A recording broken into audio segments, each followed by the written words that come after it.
Hey guys, so we are officially starting our group chat today.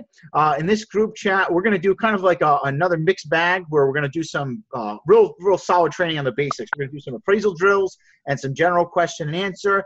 And then I've got a bunch of text and message conversations that we're going to scroll through and see if I can do some critique and apply our negotiation principles to see if we can help show you guys how to close some more deals. And before we get started, I just want to recognize a new person. Her name is Sam, and Sam was struggling for a little bit. Over how long you been in the course, Sam? Oh, jeepers. Actually, I hate to say this, but I purchased it a year ago. I was planning on getting started immediately, and then it seemed like everything snowballed. And finally, at the beginning of this year, I said, that's it. I'm putting my foot down. And I mean, you helped me a lot because you messaged me in June. You were talking to me, another group member. I wish I knew who it was. Y'all were messaging me. I still have the text conversation, and I got overwhelmed with everything. I didn't know how to do text negotiation. I was worried, because this was it. I was down to like $500 and it was do or die. And this past week I borrowed $100 and I made a $700 deal, and I'm looking to at least make $300-$400 profit on it. So That's fantastic. You one thing I noticed, you were kind of afraid to take action a lot in the beginning, right? Like you kind of had a lot of fears, or you were some stuff that was kind of holding you back, right? Yeah. And then I noticed you posted that you started using the Credo, which I wanted to share with everybody. And did that help you like kind of get the motivation or the mindset to get started a little bit? It was that out of four things. It was the Credo, my vision board, and two people that are my heroes, which is Christopher Reeve and Kyler Lee. And they have quotes, and I read them every morning. And after this group chat, I will go and post them in the group for everybody. Awesome. I remember you started posting your goals in the group. We had one group chat on mindset, which, by the way, if you guys haven't seen, is awesome. I just added it to the course. This one, high-level mindset and strategy to grow sales fast. You had watched that group chat, and then you posted your goals in the group, which I absolutely love that. And you started making these changes, and now you're talking about you're getting a bunch of leads on Marketplace now, and you're getting better with your text negotiations. You've been closing better. So I wanted to encourage anybody else who's new or struggling with any of these issues to make sure to read this Credo every day. I've had so many members that have reached out and said this Credo has like literally changed their life. They've been reading it every day because it reprograms your brain literally to think more positive. And if you struggle with any mindset stuff, this group chat here, high level mindset and strategy go sales fast, was very powerful for changing. So I just want to say great job, Sam, and recognize you before we continue our group chat today.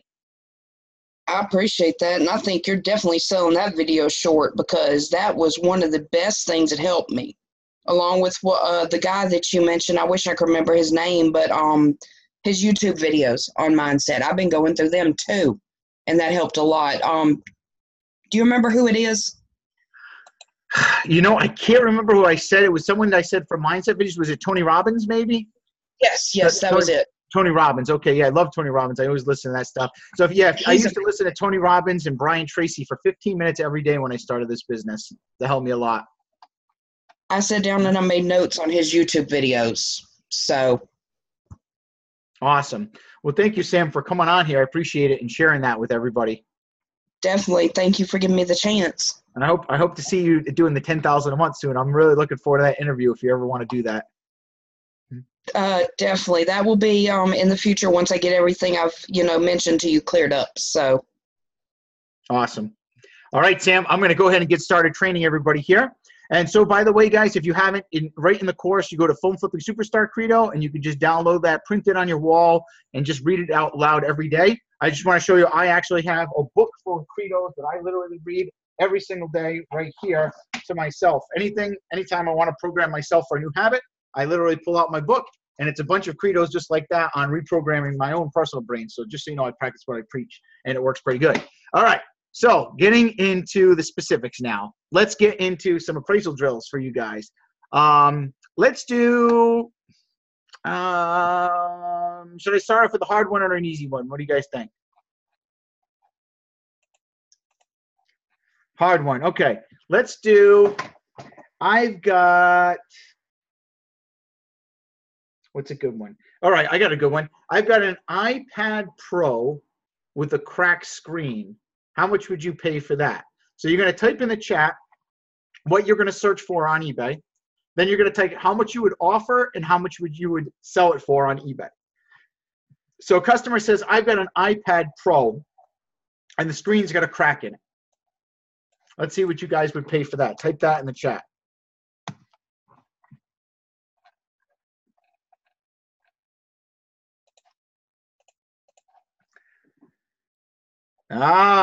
Okay. So I wanted to see what you guys said. So everybody's saying, what's the screen size of generation? How many gigabytes? Good, because that was a test. It was really a trick question. You weren't able to do an appraisal with that. So I give you a really hard one. I wanted to see who would actually ask what the gigabytes was, or what the, if it was a carrier, or if the screen size. So let's do a tricky one here.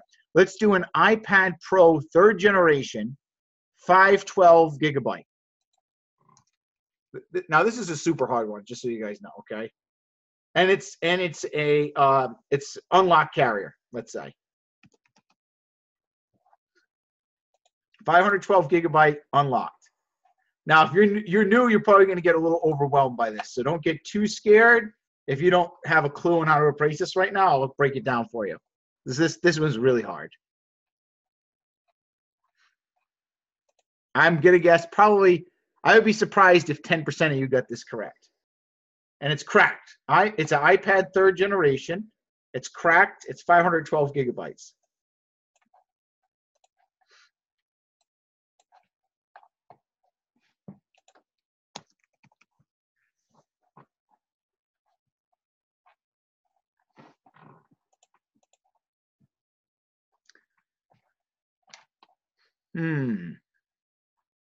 Nobody's got an answer yet. Frankie's giving it a shot. He says source at 650, sell for 800. Dallas says I would offer 190. Can only find one new. So this is a really tricky one, guys. This is probably one of the hardest I could have thrown at you to test you out.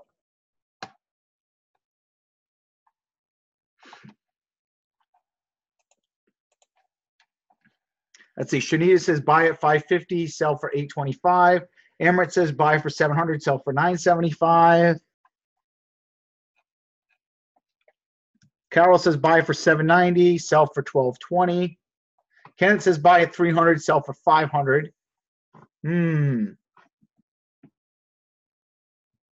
Okay, so let's break this down. So this one, let's go through the whole process, and I'll show you how you're going to figure this out. So first off, we had to figure out. Okay, I said an iPad Pro, which then you guys said, well, what is the screen size, or which model is it? So it's a 3rd generation, 512 gigabyte. I think they're only one screen size, the 3rd generation, right? If we look here, we'll see 12.9, 12.9. This one says 11-inch, which is weird because they're all 12.9. So that could have just been a mistake. But we want to look at that. All right, so we need to analyze. First, I'm just going to type in iPad Pro 3rd, because watch what happens. If I type cracked, guess what? We have, oops, nothing. No results. So what do we do when we have no results? We know they're going to sell because it's an iPad 3rd generation, right? So we know this is a hot item. We know it's going to sell because there's a bunch of sold listings. And let's appraise it basically if it wasn't cracked, then let's see what we get. So this one's refurbished. We're not going to use that. We're not going to use brand new. We're not going to use new. We want to find used. So let's see if we can find a used one. So I'll click on used just to weed some of this out. Here's a little trick, by the way, to get rid of all those new listings. You can click on used here on the left, and that will help whittle it down. So here we go. This one's 1254. It's unlocked what we said. So we can use this one. So 1250. We've got one there. We got one at 1069 pre-owned. All right, that's a big gap. That's a big gap. That's a $200 gap right there. This one's 949. All right. So in good condition, what would you guys say this appraises at? What do you guys think? Michelle says 900. Kenneth says 1,000.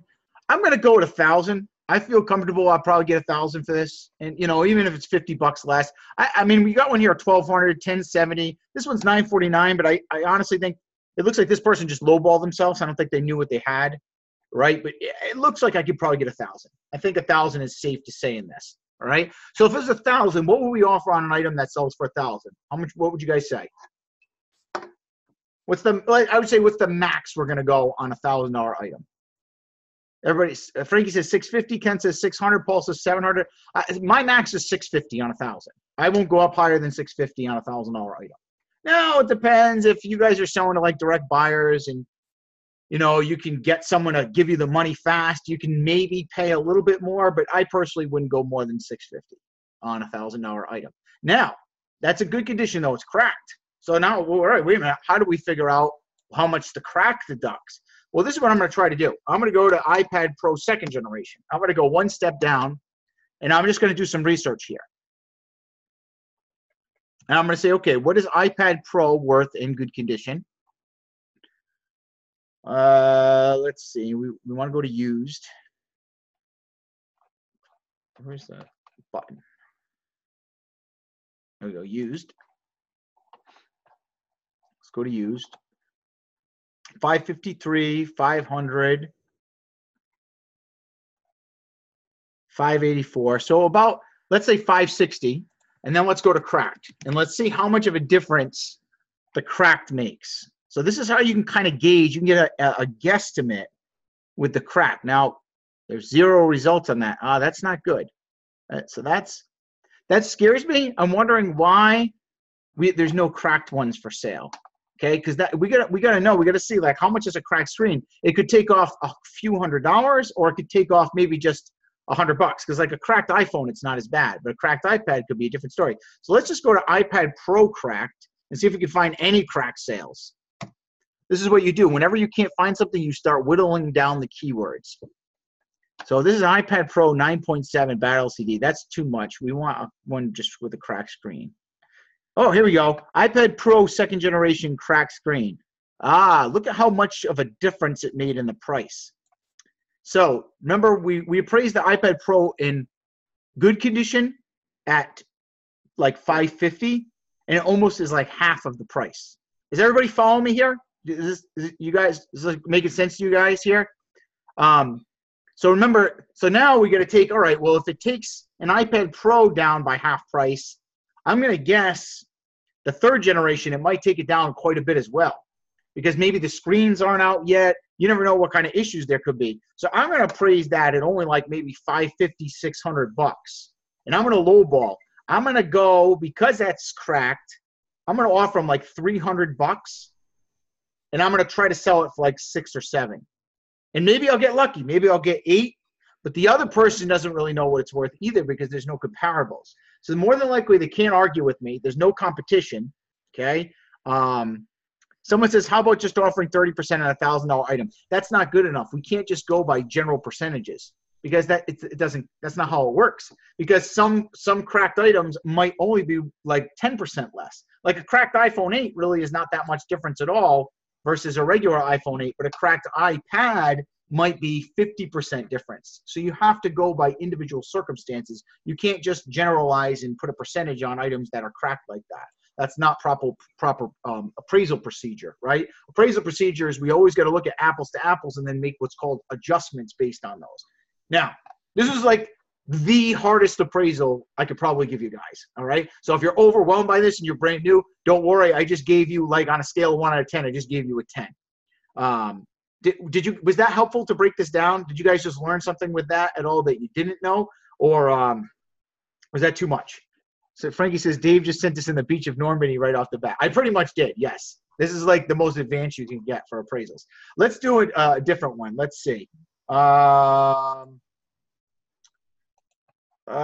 me give you, I'll give you a semi-easy one, okay? I've got an iPhone X for T-Mobile, and this screen, you can only see half of it. Like it's all black on one half and the other works. And it's for T-Mobile. It's an iPhone 8 and half the screen works. What would you sell that on eBay for, and what would you offer me if I called you with that phone? Type that in the chat, guys. So it's an iPhone 8, half the screen works, half of it doesn't. It's for T-Mobile. And remember, you don't want to ask me the gigabytes on this. I'll just give you the answer on that one because we always appraise at the lowest gigabytes when we do appraisal first. Sam says sell at 240, pay 90. Let me type it in, do the appraisal myself while you guys are doing that.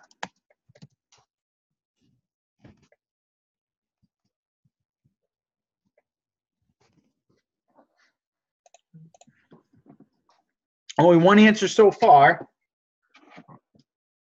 Now, if you're brand new, try to participate as much as you guys can, okay? Because the more you participate, the better you're going to get at this. Even if you're terrible and you got it wrong, it's okay. That's the whole part of this. That's why we're doing this, so you can get better, right? Let's see. Dallas says buy at 190, sell at 325. Frankie says sell for 280, buy for 150. Jamie says buy for 175, sell 325. We got a lot of varying answers here on this one. Karen says offer 105, sell at 190. Felon says I'd sell for 260, buy for 130. Tom Max says buy for 125, sell for 270. So the answers are kind of all over the place. Let me do the appraisal myself on this and see what I would have come up with.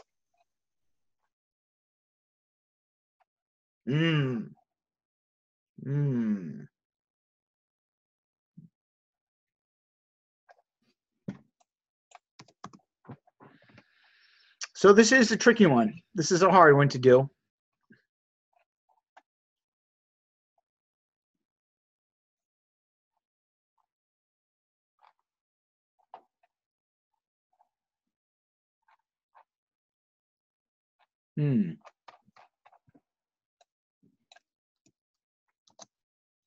And I'm going to tell you what I'm going to do in a second on this. I'm going to show you guys how to break it down.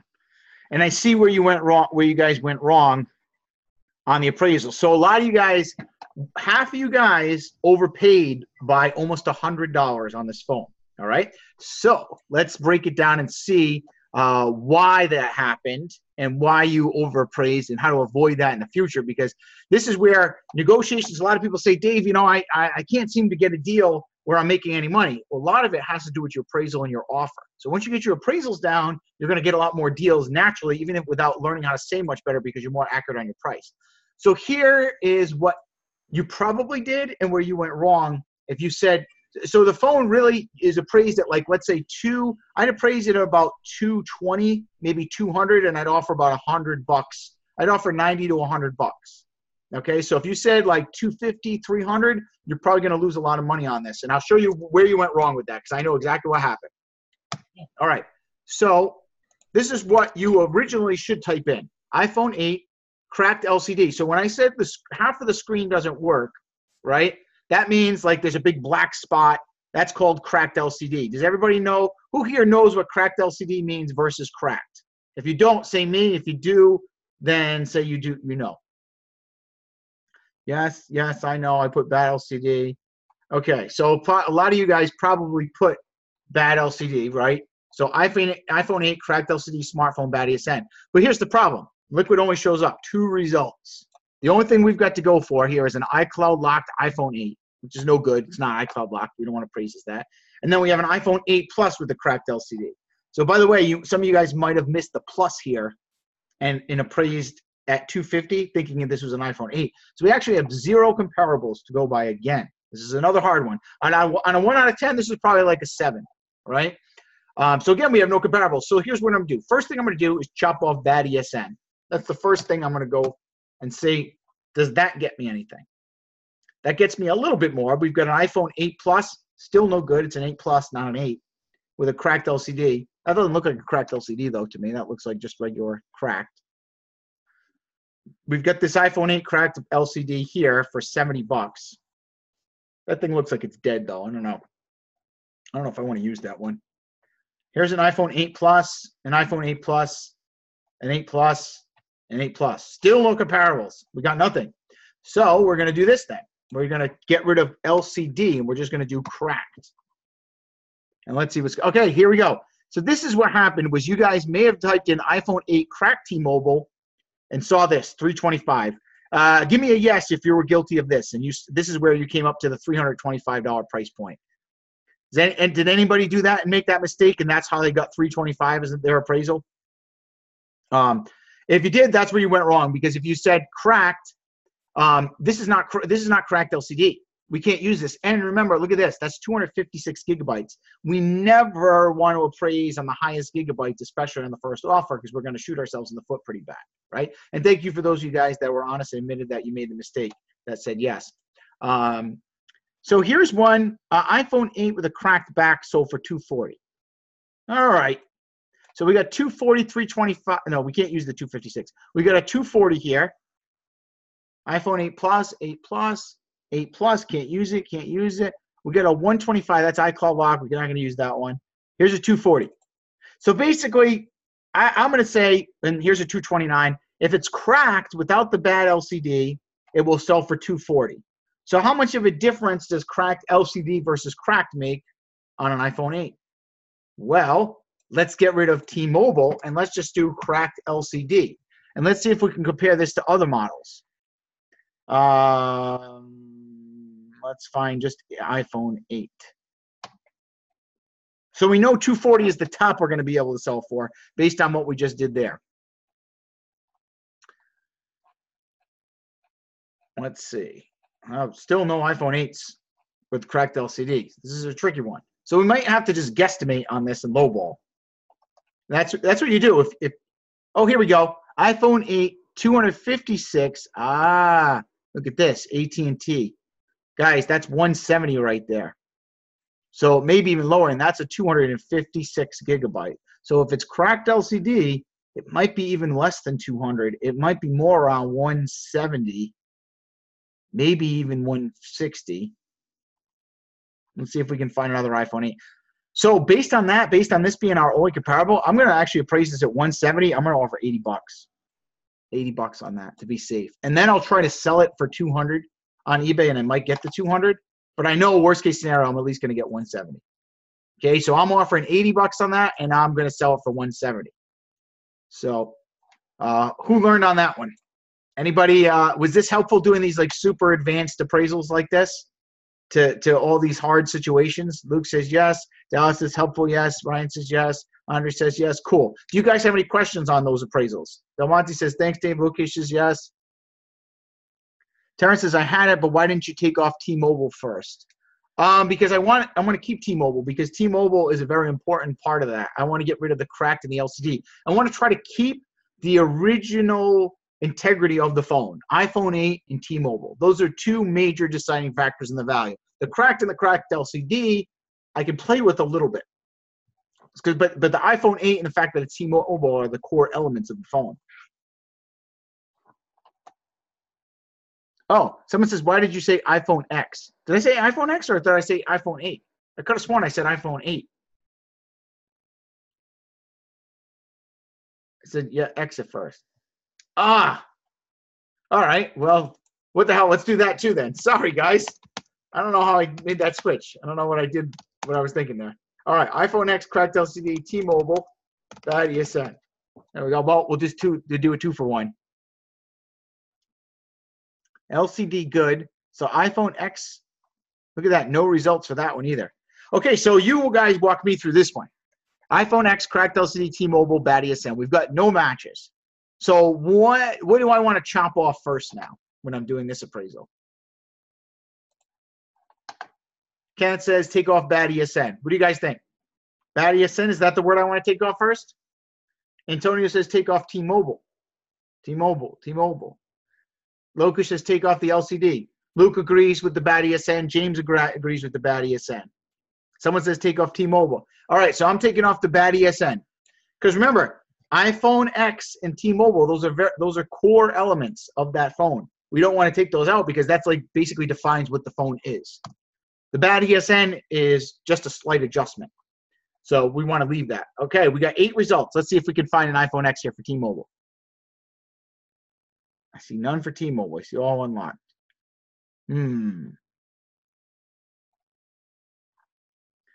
All right, so we still got, nope, no T-Mobile here. All right, so it means we got to chop some more. What's next? What are we chopping next, guys?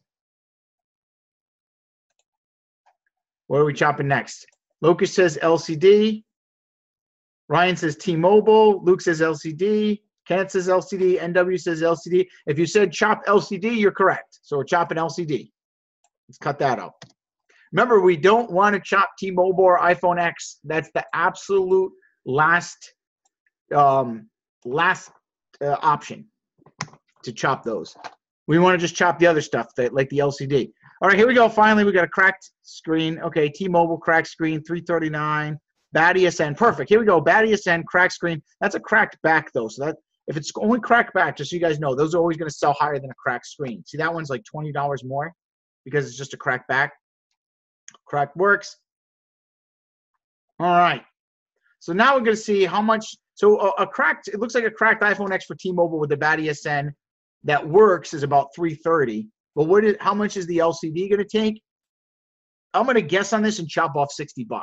So I'll say, as long as I can see the screen, I'm comfortable saying 270 for that. And look at that. There you go. 260. That's an unlocked one. And that one doesn't even turn on at all. So I'm about right on that one. About 260, 270 for the appraisal. So I'd offer 130. You always kind of go on the lower end of your offer with these cracked LCDs. One, because there's no competition with those. Remember that, guys. It's much harder for someone to sell a cracked LCD phone. They don't have a lot of options. Also, to them, it's kind of a piece of junk because they don't know how to fix it, right? So you can get away with offering lower and getting deals. I loved cracked LCD phones because they're the easiest ones to make big profits on. So I'm going to say offer 130 on that and sell for 260. Okay. That's it for the appraisal. We did a lot of appraisals here today, guys. So I think we'll get into the text negotiations. What do you guys think? We got about 25 minutes left. So we just bang out a bunch of text negotiations now? Derek says, hell yes, let's do it. Okay. So by the way, another new video I added for you guys. In negotiation, if you go down to the negotiation mastery, there's just, I could like probably, this right here, just a section is probably worth the whole price of the course, to be honest.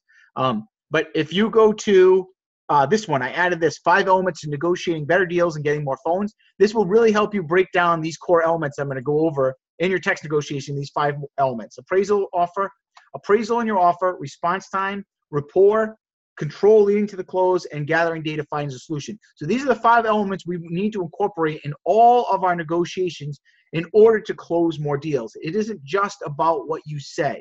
What you say is only about 30% of the negotiation. It's how fast you respond to them. It's how accurate your appraisal is. It's how your tone is in the conversation with the person, how you use their name, you're friendly. It's how you close and ask questions after every offer. And it's also about the information you find out during negotiation that will help you lead to more deals. Okay? That's a lot to swallow there. So if you need me to break it down, just go watch that group chat. But I'm gonna show you in real examples here with these texts how that works. Okay? Some examples of those 5 elements in negotiating. So thank you guys for all of you that posted your screenshots. Let's go right into them here. So let's start off here. So Antonio Samuels says, hi, I'm Amy Grant, and is an iPod Touch considered a phone? Hi, Amory, good afternoon. Thanks for reaching out. Oh, I like that response. That was very good. So that's a great response. Remember, in our negotiations, we build upward momentum or downward momentum. Now, when he said, hey, Amory, good afternoon, thanks for reaching out, let's analyze what elements of the negotiating he's using. Which one of these 5 is that appealing to? Appraisal, response, rapport, constant control, gathering data. Pick the number, guys. 3, right? Building rapport and emotional control. So he's building rapport with that person. He's by using their name. Really, I love it. He's saying, hey, Amory, good afternoon. Thanks for reaching out. Sure. Which iPad do you have and the condition? Very friendly. He's saying, sure. I like that instead of just asking what iPad you got. He could have responded without rapport and said, which iPad do you have? Yeah, I buy those. What do you got? He could have given a direct response like that, but that wouldn't have been as effective. So good job, Antonio, for responding that way. And then she said, it's an iPod Touch 5th generation, and they sent a picture. Let's see what happens in the next one. He said, iOS looks like it is password free, correct? And if so, for this item, I can gladly do $8 cash. Is that enough for you? Okay, let's see how can we make this one better here. So I thought that's a pretty decent response, but how can we improve that response? What would you guys do a little differently there?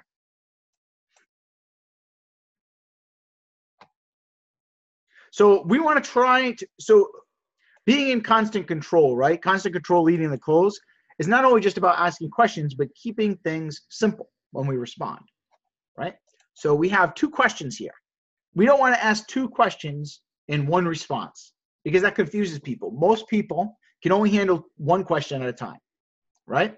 So first off, I don't like to say, is it password free generally at all until the end, until I make a deal. I always want to assume that whatever I'm buying is okay. It's not iCloud locked. There's no passwords, whatever. If you're asking if it's got passwords or iCloud locked before you agree on a price, you're probably turning off a lot of people and could be losing the deals because that kind of, it makes them feel like you're assuming they're a bad person or something like that, even if they're not. So it's better to avoid those type of questions before the deal is made. So then he says, if so, for this item, I can gladly do $8 cash. Is that enough for you? What do you think sounds better in a negotiation? Is that enough for you, or does that work for you? Which one do you think would probably be a more effective question?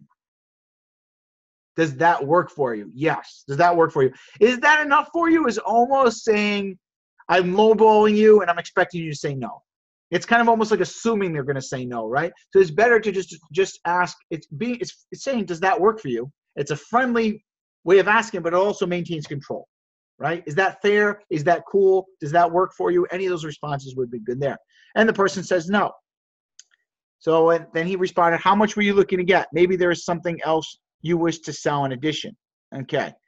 So here we have, again, too many things, right? We have a question, which you probably should stop at the question. You probably always want to end the sentence on a question. You never want to ask a question and then follow up with something else because then it kind of nullifies the question, right? So if he said, how much were you looking to get? Maybe there's something else you wish to sell in addition. Now, I saw what he was trying to do there, and I like that.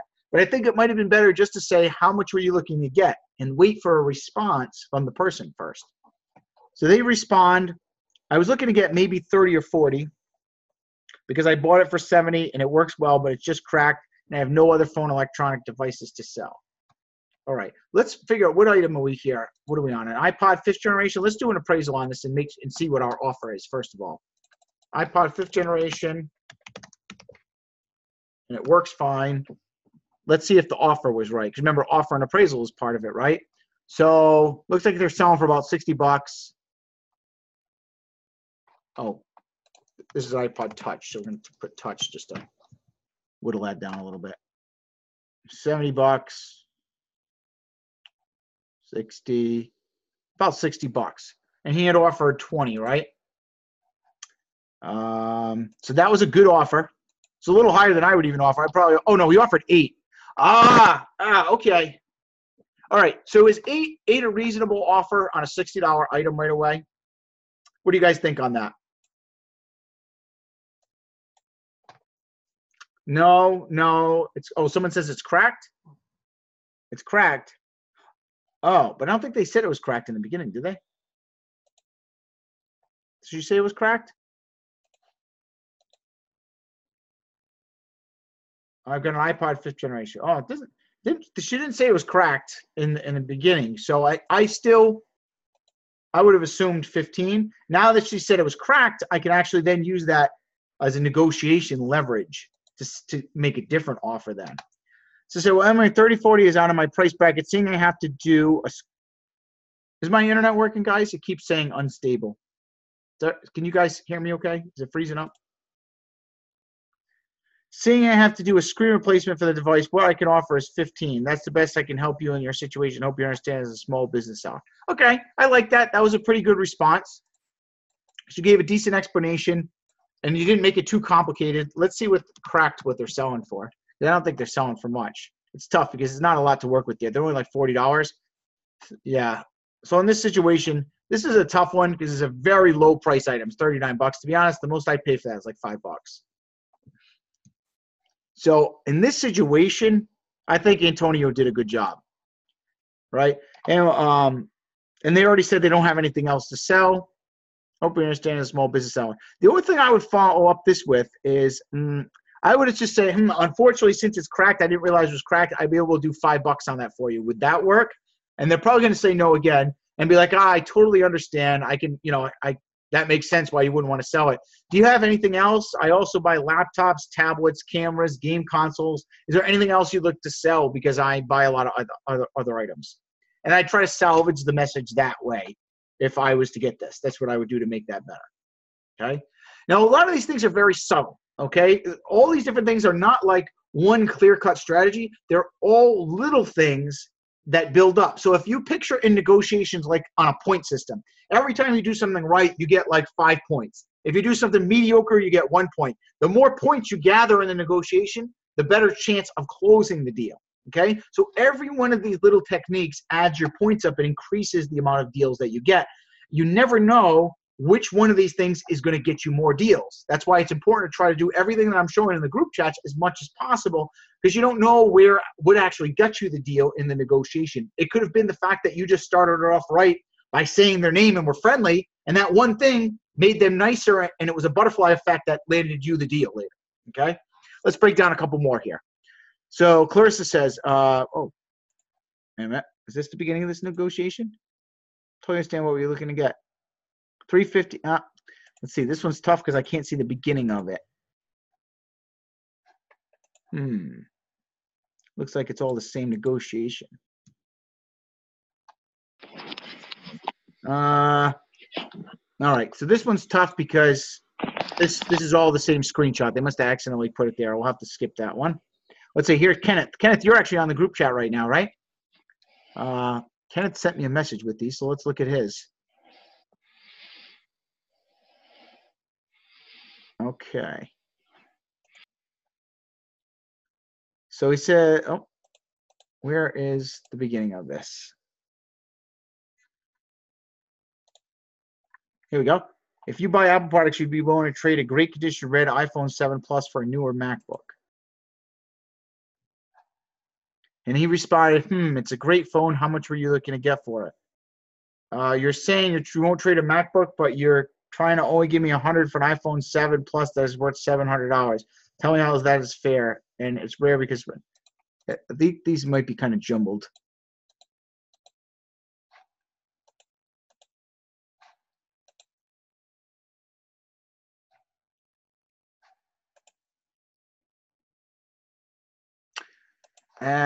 I can't. Can you guys make out that text? I'm sorry. I apologize, Kenneth, but I can't make out which order that's supposed to be in. So I'm going to just kind of skip through that to some more messages, if that's okay. Let me see if I can get another one that's a little clearer.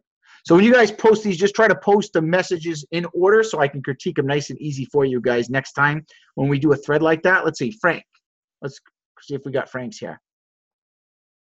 How much for an iPhone 6S? He says, hey, Manuel, are there any damages on that? No, cool. I can offer $35 cash on that. Would that work for you? Never mind, but thank you. Let's see if we can do anything here. So that was a pretty good response. Are there any damages on that? Cool. I could offer $35 cash. Would that work for you? Well, okay. iPhone 6S. Where did Frank go wrong on this one right here? Can anybody know where there was a big mistake made? How can we improve this? No carrier. Right, because if it's Verizon or AT&T, it's going to be a big difference versus Sprint. Let's look at the difference, guys, for a second, right? iPhone 6S for Sprint, and let's see what that sells for. Oh, that's a bad LCD. $100. I don't know that one. $100, $109. Okay, so for Sprint, an iPhone 6S is worth $109. Let's look at Verizon. Verizon's $130 even with the bad ESN. But most Verizon 6S's are a clean ESN. So you could probably even appraise as a clean ESN if it's Verizon, because more than likely if it's a 6S, it's paid off by now, right? That's a little trick, by the way, for you guys. So that's like $155. So that's a pretty big difference. There's a $40 difference in this price point, $150 phone. $40 is a massive difference and can mean the difference from you getting a lot of deals and no deals, right? So there's principle number one, your appraisal and your offer. Make sure your offer is correct, because 35 is a real low ball on if it's a Verizon phone and it's worth $150. So see, it's not always just what you say, because what he said, how he sounded here was great, but the offer was not great. Does that make sense to you guys? So that person might have said 35. If it's 100, he was probably, if people were asking what carrier was, he might have gotten offers for 60, 70, which would have been fair and profitable. Frankie says, Dave, I always thought we appraised as bad ESN. Well, Verizon iPhone 6S, you can probably appraise as clean. So it's not always 100% bad ESN on everything. There's little situations. So this is an advanced trick I'm telling you. I always tell new people do bad ESN on everything because it's much easier. But as you learn, you can use this little trick. Now, iPhone 6s and 6Ss will usually buy any iPhone 6S for AT&T or Verizon as a clean ESN. So there you go. There's a little bonus tip for you guys to get you some more deals. All right. Now, if one comes back as a bad ESN, don't, read me out or anything like that. I'm trying to help you. You might get a return once in a great while, but more than likely, 90% of those are clean ESN for Verizon and AT&T. All right. So there was the number one problem right there. So he said, no problem. How much were you looking to get for it? He said 180. Have you tried selling yourself yet? So what happens here is you guys see the downward momentum. This is a perfect example of downward momentum in the text negotiation because right here we started off bad. And we've got a bad offer. The guy says, never mind, thank you. And now instead of recovering and figuring out where it went wrong, we're continuing to sell someone on a bad offer. And does anybody see a possible outcome of this text? Does anybody think we're going to get this deal at 35 bucks? No matter what, no matter how good this person is at rebuttals. Are we closing this deal at 35? Absolutely not. No. So again, and Frankie, this is not to criticize or anything. This is to help point you and help improve your text negotiations if you're watching this. But how important these elements are rather than just your rebuttals. Okay. So unfortunately, the market won't let me pay 180 for you is the more realistic price you would take. Let's see what the guy says. Let's see if we actually had a deal here. 160. I can't do 160. The 6 just isn't selling for that anymore. I can only do 35, but I can meet you today with cash. It says it's 280 at Metro PCS. So that probably tells me it's a Metro PCS phone. So that's good to know. Is your phone brand new seal? That could do more if it is. Well, this was good. Okay, so here's what I call gathering data and finding a solution. So I have to give Frank a lot of credit on this because he used a question to gather data and find a solution. And he says, is your phone brand new sealed? He's trying to find more information to figure out why this person wants so much. I have to say that was a great move right there, okay? Unfortunately, if he had asked the carrier, it would have made this so much better. But that was a nice somewhat save for a second. He says, it's not new, but everything works. Got it. Used phones don't sell near new ones. If you want to get the most of your phone, I try to sell it yourself on eBay local. You could probably get 90 to 100 bucks for it. If not, I do 40 on it. Guy says, okay, thanks. So that was a pretty good response. There's not much you can do on this situation if the guy's not going to sell it. Although, again, sometimes the negotiation could have just been spoiled from the get-go. For example, if he had offered 70 or 80 for the phone, if it was a Verizon, we might have been able to get that deal. We never know, but once the negotiation is ruined, it's ruined, so there's not much you can do to recover it. Let's move on to another one. Who's finding this helpful, by the way? Is anybody learning stuff as we go through this? Frank says, nice recovery. Sam says, that's why I'm begging to check mine. Luke says, me, yes. Casey says, yes. Lucas says, me, definitely. Sam says, yes, always. Andre says, yes. Derek says, yes. Okay. Oh, and Frank's here on the chat. Oh, cool. I hope that was helpful for you, Frank. Keisha says, yes. All right, Alexis, let's take a look at his negotiation here. It says, I have an iPhone 7, 32 gig like new. I'm asking 600. Hey, Juan, what carrier is this? Ooh, now I really like this response. So he responded with an exclamation point. Hey, Juan, that's great because it shows a lot of enthusiasm and it shows he's friendly and excited to take business.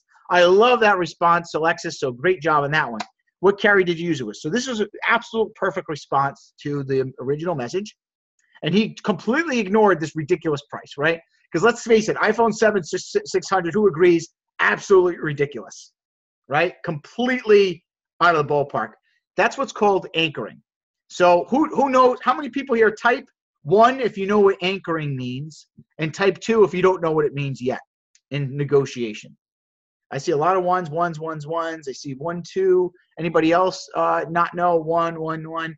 Okay, so this was an anchor. If you've been on my group chats or you've watched the negotiation group chats in the course, you know what anchoring is. Oh, Deb sent me a message saying I can do your negotiation next for you, Deb, too, if you like a little bit of critique on yours. I can help you out with yours. And by the way, guys, if you're terrible at this, it's okay. It just takes you don't get discouraged. It takes a little bit. This is a tool. Sales and negotiation people, guys, are the highest paid professionals in the world. And if it was easy, everybody would be doing it, and we wouldn't be the highest paid professionals in the world. So there's a learning curve to this. So if you're not amazing your first couple of weeks, don't get discouraged. You stick with it. That's what you do. All right. So he says, hey, Juan, what carrier did you use it with? He said Sprint, awesome. And was there any cracks? I love it. He said even awesome. Was there any cracks? No cracks at all. Nice and simple and short, friendly. I love it. Let's see what happened here. Awesome. I can give you 75 and pay you cash today. Does that sound fair? Now let's check the offer. Let's see if the offer was right. iPhone 7 for Sprint. Well, we just appraised, no, we appraised iPhone 6. Let's see what iPhone 7 for Sprint is selling. We always do let's type bad ESN. We always do bad ESN for Sprint and T-Mobile. 128 gigabytes. We don't want to use those. 32. Cracked. I want to find one that's not cracked. 154. That one's going to crack too. 186. It's a 128 gig. We don't want that. So many iPhone 7s on the market. Look at that. Crack works. Nope. Did I type in cracked or something? Nope, I didn't. There's just a lot of cracked iPhone 7s out there. Here we go. Bad ESN fully functional, 189.95. All right. There we go. So we got one at 190, 175. Okay. So let's check our offer. Was 75 an accurate offer on a $180 phone? What do you guys think?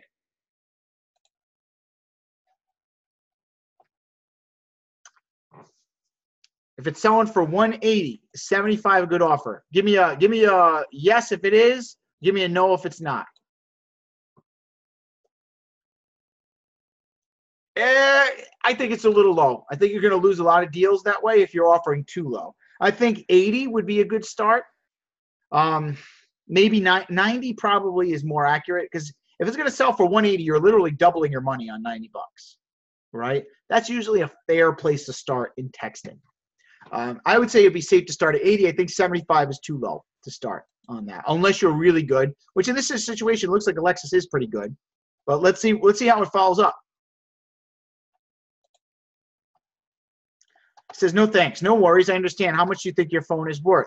Ooh, okay. So this was a pretty good response. No worries, I understand. But what do you think sounds better, guys? How much do you think your phone is worth, or how much were you looking to get for it?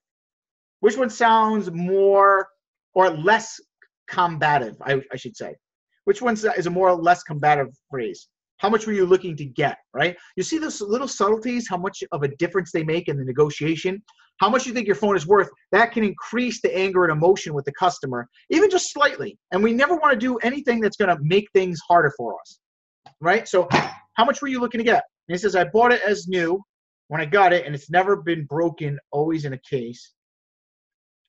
And then that was always said. So I'd love to give you as much as I could. Does it come with box and accessories? So that's, okay, that was good. He's finding out, gathering data, and finding a solution. Now, we all know the box and accessories doesn't really help the sale price that much, but he might be using this as leverage to help increase the price and justify it, which I really like that. That was great. It says, no, I lost those accessories, move out of the house. So now he's feeling bad, so that's good, because now he might think, okay, my phone's not worth as much. So I like what Alexis was doing here. I'd love to help you all, Juan, but trust me, I'd love to pay you $600, but unfortunately, let's see where he went with this. Oh, did we skip something? It looks like we missed a text here. I don't know what happened. Looks like we're missing part of the text. So let's just skip down to this part. And then, so he shows him right here how much it's worth. I like that. Now, unfortunately, that one's not accurate. He's going off by it looks like a current listing and not one that's actually sold, because if it was sold, it should be in green. It says, that's eBay. No thanks. I'm good. Have a good evening. Now, I don't know what happened here, so this is kind of tough to critique, because we're missing a piece of the puzzle. I didn't see the last of the negotiation. It's hard to say anything. Let's see what happens. Okay, I completely understand. If you want to sell yourself, I'd love to give you some cash today if we can agree on something we're both happy with. What do you think would be fair? The guy says $450, deal or no deal. Let's see how he responded to that. I really wish I could do $450. Try selling on eBay or Marketplace for that much. I'd be happy to give you $80 and make this an easy sale. Let me know if you'd like to change your mind. Great response. I love it. He's agreeing with the customer. Obviously, we have an unreasonable customer that has no clue what his phone is worth. Nobody in their right mind is paying $450 that phone anywhere. So, but Alexis didn't argue with them. He gave him a friendly response, which is great. And the guy says 80 for the white one, but not the iPhone 7. No thanks. Have a good night. I won't change my price is firm. Okay, if you offer me $75, $80 for my 32 gig, I'll give you $75 for an iPhone 7 32 gig. What do you mean? Like trade? No trade. Never said that.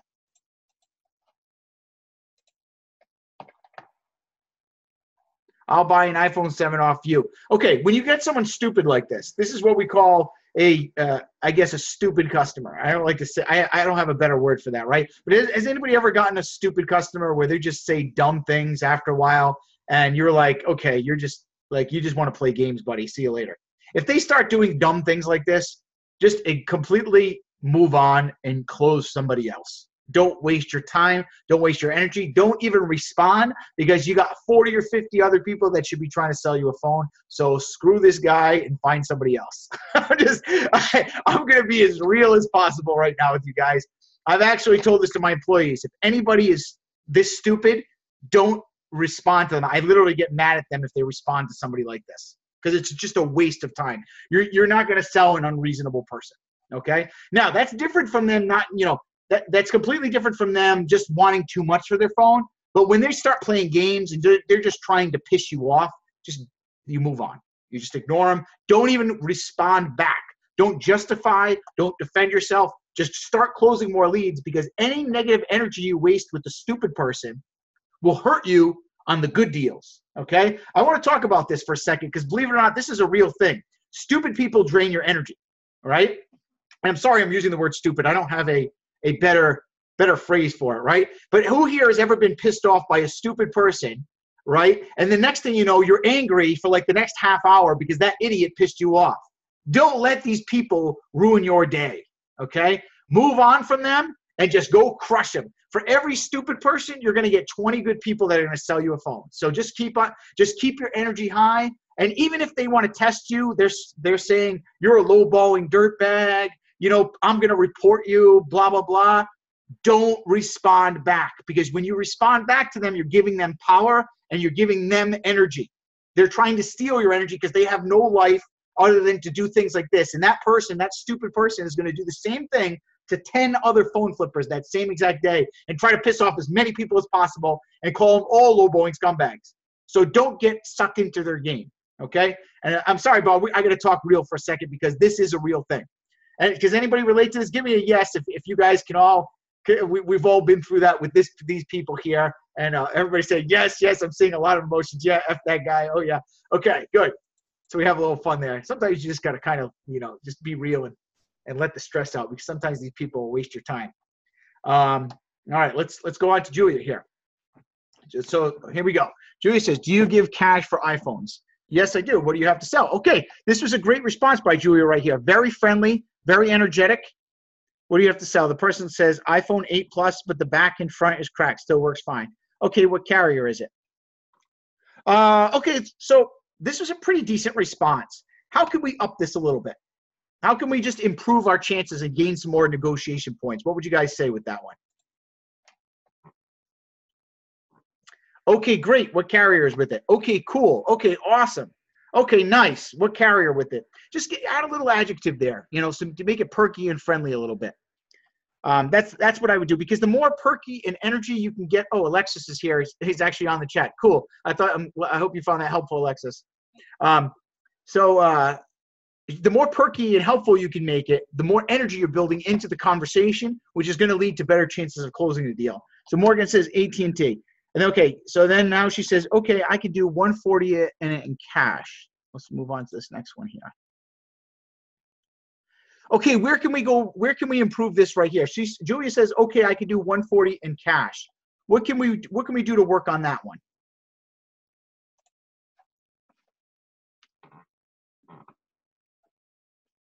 Let's look at our 5 elements of negotiation: appraisal, response time, rapport, constant control, leading to the close, gathering data. Which one of these 5 that she need to use to improve that response?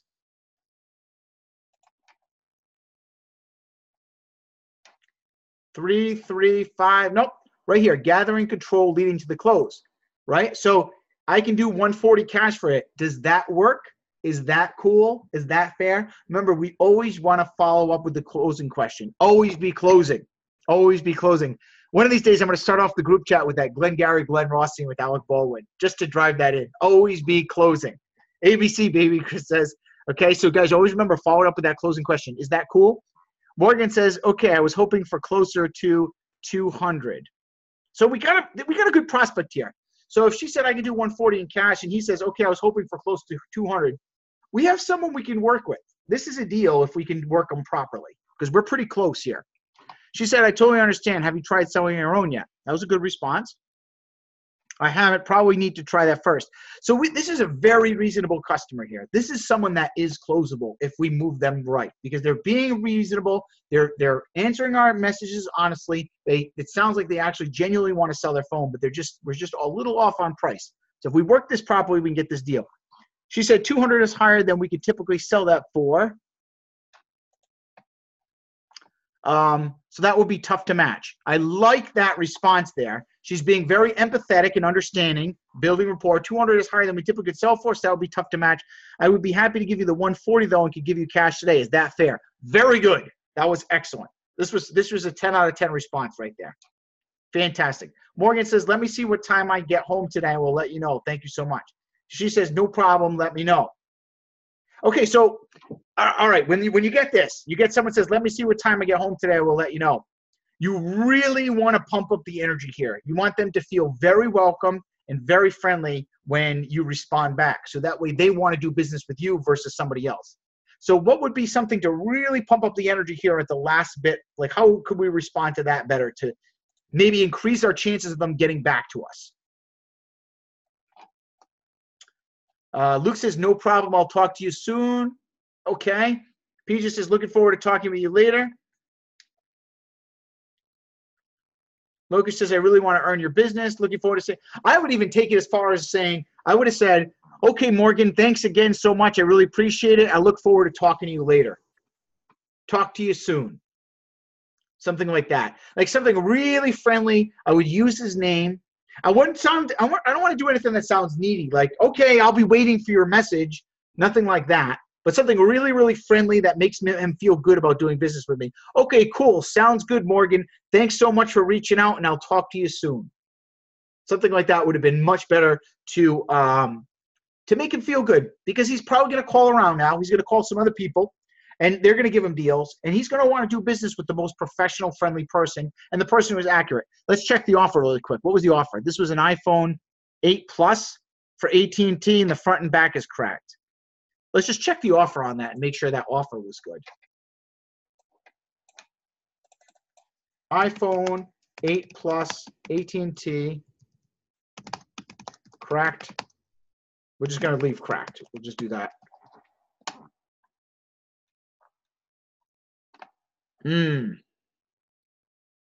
Now, here's where we could have gotten that deal possibly and lost it. So this phone is selling for a pretty good amount of money. $399, guys. It's an 8 Plus. Is that right? iPhone 8 Plus, the crack. Yeah. So, guys, is 140 a good offer on that? We could have paid the 200 he wanted all day long and made a $200 profit. So this one, Chris says, I just paid 100 for an AT&T 8 Plus and made 140 on it. Crack front and back. I mean, the crack back doesn't take much off of this at all. It's like maybe $20. So even if it sells for $329, would you pay? Who here would pay $200 for a phone that sells for $329 all day? I would. I'd do that deal. That's a $100 profit all day after fees, right? So, like, I think we might have lost this deal just because our offer was off. I think that was the only thing. That was an easy deal. So you want to make sure that you don't lose deals like that, guys, because that's painful. Because you might be losing 2 or 3 deals a day like that where it's just your offer is off. Ouch. Chris says, show me who has my money. Free money. I like it. Dave says, Sam says, Dave, check the 6 sold for $349. Yeah.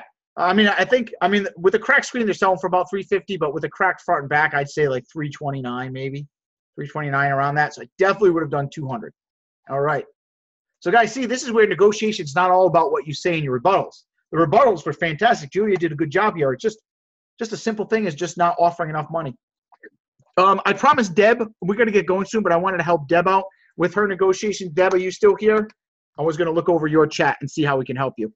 Yes, I'm here. You're still here? Yes. Great. How you doing? I'm great. Hi, everyone. Can I share my screen with you? Well, actually, I've got your text negotiation right here. Okay. And that's what you wanted to go over, right? Yes, yes. Okay, perfect. So Deb is brand new. She just joined the course a couple weeks ago. Deb's a nice person. She's been in my Facebook group for a long time, and she's having a little bit of hard time, but she's reached out and asked some very intelligent questions, which I like. She's putting herself out there, so I wanted to help Deb today to try to get a little bit better. So let's take a look at Deb's messages here. So the person says, is this available? So Deb, by the way, whenever you're doing a negotiation, try to just screenshot it. Do you know how to do a screenshot? No. So okay. How do do you have an iPhone or do you have an Android phone? I have an iPhone, but I was, on my laptop. And so normally I do the snippet tool, and I just wasn't thinking today. Okay, so just you can snip the pics of it and just do it. That's a little easier. But okay, let's see. Hi, is this? Hi, Brittany. What do you have? Yes, it's available. Okay, iPhone. This must be from like an app or something. You got this message? Yes. Okay. So they said iPhone 7 Jet Black unlocked, and then you responded gig and carrier. Okay. So Deb, based on this group chat so far, do you know what would have been a better response there? I was trying to think. I guess I get nervous because I'm just starting, and I've been going over the videos, and so I just need to go over because I said no. That when I did it, when I sent it, I said no. That was the incorrect way to respond, but get a little nervous, when all the people started contacting me because my ads started to stick. I used one of my old ads, and they started to stick. And that's okay. You did what's called taking action, which is better than 50% of people that actually take a course. Actually, about better than 70% of people that take a course. So fantastic. You took action. That's awesome, Deb. So now we're just going to improve. So you took your first step. You did this, but now we're just going to try to see how we can make it better to get your results. Okay, so that was awesome that you did that. You're getting messages. So what do you think would be a better response to this now, based on what you learned today? Instead of saying gig and carrier.